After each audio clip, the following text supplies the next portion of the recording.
This question comes in from Steve, who says, what worries you most about our economy and the stock market? And on the other hand, what makes you optimistic? Well, you have to be optimistic about the competency of our technical civilization. But there again, it's an interesting thing. If you take the last 100 years, 1922 to 2022, most of modernity came in that 100 years. And in the previous 100 years, that got another big chunk of modernity. And before that, things were pretty much the same for the previous thousands of years.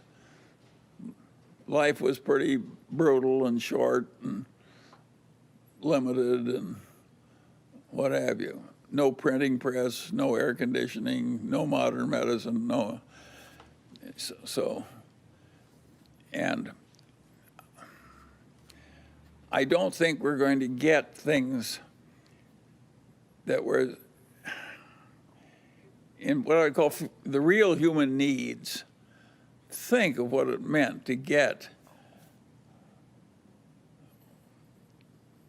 say, first you got the steam engine, the steamship, the railroad,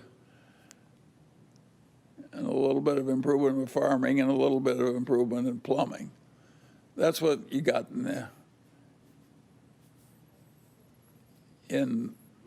the 100 years that ended in 1922. The next 100 years gave us widely distributed electricity, modern medicine, modern firearms, the automobile, the airplane, the records, the movies, the air conditioning in the South.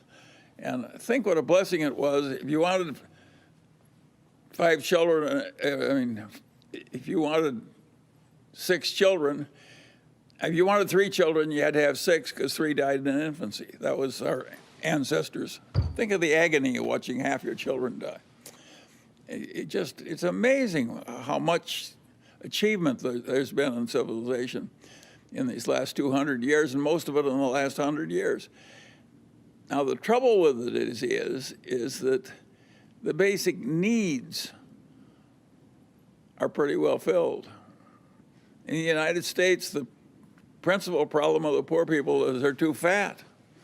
That is a very different place from what happened in the past. In the past, they were on the edge of starving. And what happens is, it's really interesting, is with all this enormous increase in living standards and freedom and diminishment of racial inequities and all the huge progress that has come, people are less happy about the state of affairs than they were when things were way tougher. And that has a very simple explanation. The world is not driven by greed, it's driven by envy. And so the fact that everybody's 5 times better off than they used to be, they take it for granted. All they think about is somebody else having more now, and it's not fair that he should have it and they don't. That's the reason that God came down and told Moses that you couldn't envy your neighbor's wife or even his donkey. I mean, even the old Jews were having trouble with envy. And so it's built into the nature of things.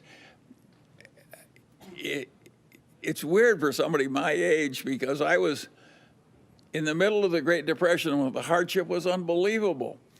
I was safer walking around Omaha in the evening than I am in my own neighborhood in Los Angeles after all this great wealth and so forth.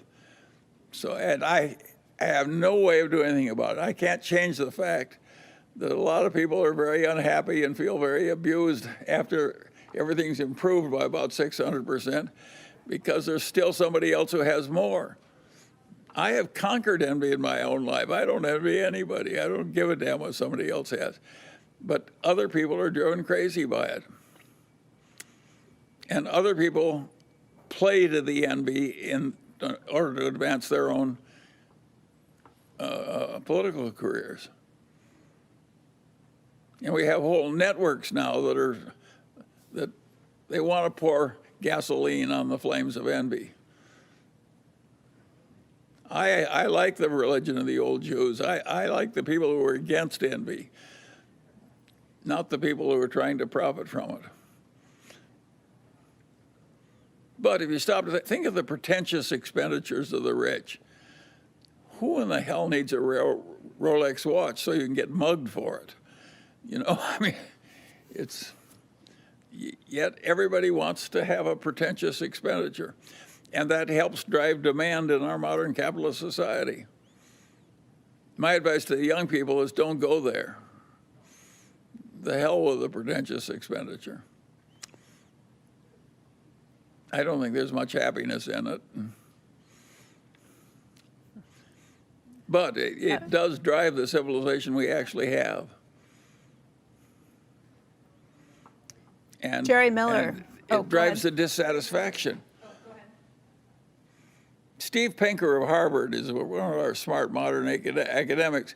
He constantly points out how everything's gotten way better. But the general feeling about how fair it is has gotten way more hostile. And as it gets better and better, people are less and less satisfied. That is weird, but that's what's happened.